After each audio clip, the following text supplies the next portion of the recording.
You know, your cat is communicating with you all day, every day. But what if I told you that most of us are completely missing the message? I mean, they're sending out all these signals about trust and frustration and deep affection, and it's all just hidden in plain sight. So today, we're going to crack the cat code. I mean, really think about it for a second. Do you actually know what they're trying to say when they give you that slow blink?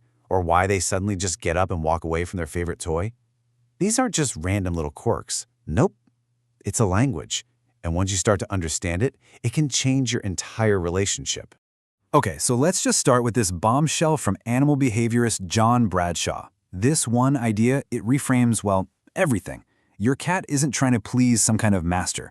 They're trying to communicate with an equal, a very, very large, and maybe slightly clueless member of their own species. And that, right there, is the key to understanding everything else we're going to talk about. And what's so fascinating is that cats basically developed meowing almost entirely to talk to us humans.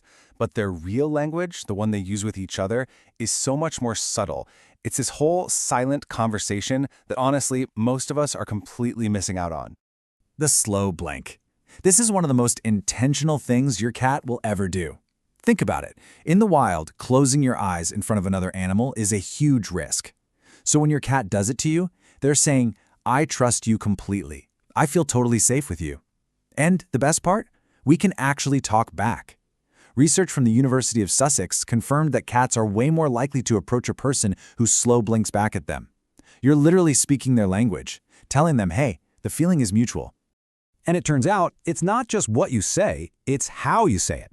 A 2022 study found that, yeah, cats can tell their owner's voice from a stranger's, but, and this is the kicker, only when the owner uses that specific, soft, high-pitched cat voice. You know the one I'm talking about. Your normal, everyday voice, they barely even react. But that gentle tone, to them, that's you. It's a vocal signal that means safety, connection, home. Okay, next up, let's talk about play. Because for a cat, play isn't just some fun little distraction. It's them fulfilling their deepest, most primal programming. And I'm willing to bet most of us are doing it completely wrong.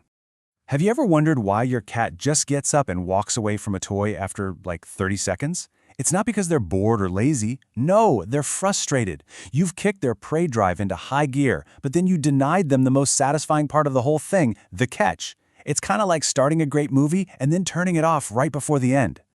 So this is the cycle that's hardwired right into their brain. We humans usually only give them the chase part. But for them, the real reward, the whole point, is the catch and the kill. You have to let them grab that toy, bite it, kick it with their back feet. That moment of victory, it releases this rush of dopamine that is just so deeply satisfying for them. Then you follow it up with a small treat to complete the whole cycle, and I promise you, you'll have a calmer, happier, and much more fulfilled cat. All right, let's talk about touch, because this is where so many misunderstandings happen. A cat's skin is just loaded with nerve endings that can go from feeling amazing to being totally overwhelming in a matter of seconds. It's a real thing. It's called petting-induced overstimulation, and it explains why they might suddenly bite or just bolt out of the room right in the middle of a good pet session. Think of this as your cheat sheet. The head and the cheeks, they're full of their scent glands. So scratching there is like hitting a biological signal that says, this person is safe, this person is home.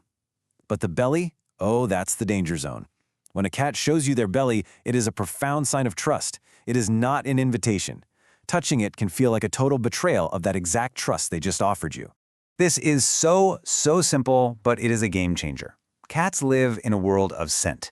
So when two cats who are friends greet each other, they touch noses. It's like a handshake that says, hey, I know you, you're cool.